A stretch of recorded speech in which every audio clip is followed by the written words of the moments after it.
Before Brazil had a name, before any ship found these shores, this land was already speaking. The voices were many, carried by wind through forests, by paddles cutting river water. These were the first chapters, written not in ink, but in bloodlines. And blood remembers. It remembers ice and fire, hunger and hope. It remembers steps across frozen seas, sails cutting the Atlantic, and chains clinking in dark holds. Each arrival left a mark, a rhythm in the music, a flavor in the food, a pattern in the DNA. This is not just the story of a country. It is a journey of over 15,000 years, told cell by cell. If you test the DNA of Brazil today, you find a living mosaic. On average, the composition is about 60% European, 25% African, and 15% Indigenous. But this average hides the real story, because in Brazil, your DNA depends on where you are. In the Northeast, in Bahia, African roots can surge to over 60%. In the South, European ancestry often dominates at 70 to 80%. And in the North, along the Amazon, Indigenous ancestry is at its strongest, reaching 30 to 40%. It is a nation with a different genetic signature in every state. How did this happen? How did one country become a genetic map of 5 different continents? To answer that, we must go back to the beginning, to the very first bloodline. The first Brazilians walked into history long before Portugal even existed. They came from Siberia during the last ice age. Their ancestors crossed the Bering Land Bridge into the Americas, carrying maternal lines like A2, B2, C1, and D1, all born in the Ice Age refuges of East Asia. Their paternal lineages, like QM3, have been traced in remains as old as 12,600 years. They had copper to light brown skin, straight black hair, and deep brown eyes, traits tuned for equatorial sunlight. For millennia, they were the only people here. They read rivers as if they were veins, mapped forests without ink. And when Portuguese men arrived centuries later, Indigenous women became the mothers of Brazil's first mixed-generation children. That is a crucial fact. Even today, their mitochondrial DNA, the DNA passed down only from mother to child, still beats in the majority of Brazilians. It is the original heartbeat from the continent's dawn. In 1500, sails appeared on the horizon. The Portuguese arrived. But who were they genetically? The Portuguese themselves were a complex mix. Their own DNA was a 9,000-year-old story. It began with the original Western hunter-gatherers of Europe, dark-skinned, blue-eyed survivors of the Ice Age. Then came the Anatolian farmers from what is now Turkey, bringing agriculture, lighter skin, and the G2A haplogroup.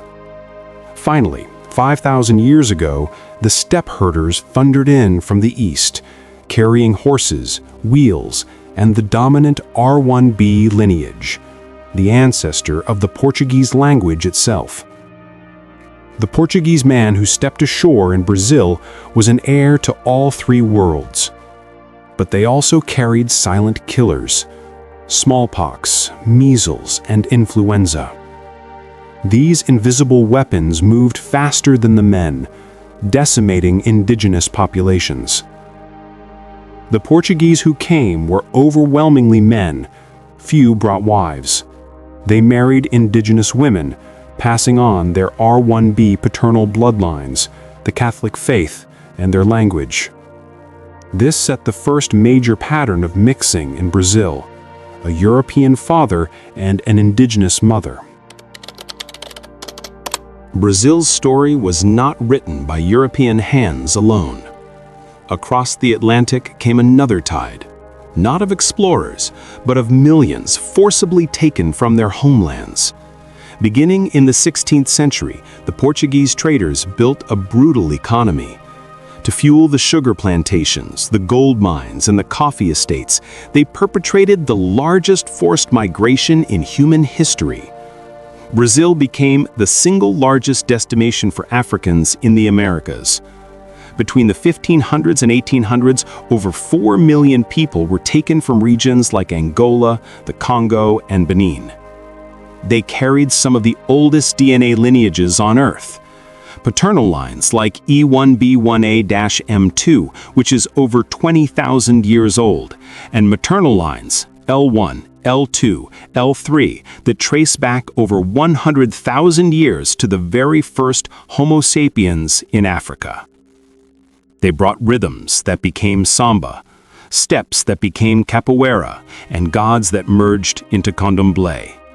In large parts of Brazil today, this African ancestry is not just a fraction, it is the foundation, making up more than half of the entire genetic makeup. The mixing didn't stop. After Brazil declared independence and slavery was abolished, the country looked to the world for new people, new labor, and new skills. From the late 1800s, ships arrived from Italy. Over 1 million Italians, mostly from the north, brought their own specific European DNA, like the R1b U152 italic signature and the G2A Neolithic farmer lineage. They settled in the south, planting vineyards and increasing the frequency of lighter eyes and hair. Waves of German settlers arrived, carrying the I1 haplogroup from Ice Age Scandinavia and the R1b U1006 Germanic signature. They built timber towns like Blumenau, creating pockets of Northern European DNA. From the collapsing Ottoman Empire, Lebanese and Syrian migrants arrived. They carried the J1 and J2 haplogroups, born in the deserts of Arabia and the Fertile Crescent. They reshaped Brazil's cities as merchants, and their genetic and cultural imprint endures in famous Brazilians like former President Michel Temer and singer Fagner. And in 1908, a ship arrived from the other side of the world, Japan. These migrants carried the OM175 paternal lineage spread through East Asia for 35,000 years. They settled in Sao Paulo, transforming agriculture. Today, Brazil is home to the largest Japanese community outside Japan. Polish, Swiss, Ukrainian, Dutch, each group added a smaller but distinct genetic note, weaving threads from every corner of the globe into the nation's DNA. So now, the mystery of the map is solved. Brazil's DNA is a story written in numbers, and the numbers are different everywhere because the history is different everywhere.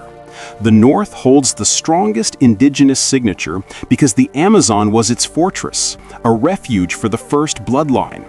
The Northeast, like Bahia, is the heart of Afro-Brazil because its ports were the endpoints of the slave routes, the centers of the sugar economy.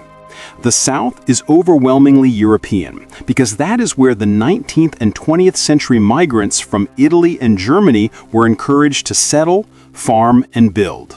And the Southeast, Rio and Sao Paulo, is a true melting pot, the economic engine that pulled in every single group: Portuguese, African, Indigenous, Italian, Japanese, and Lebanese, blending them all.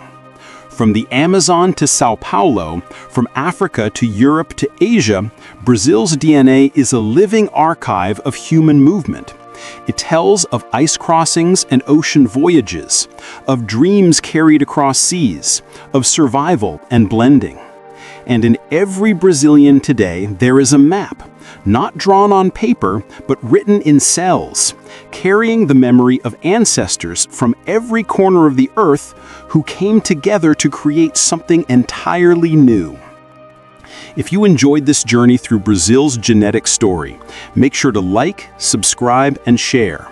More stories of history and DNA are waiting, and together we'll keep uncovering the past written within us all.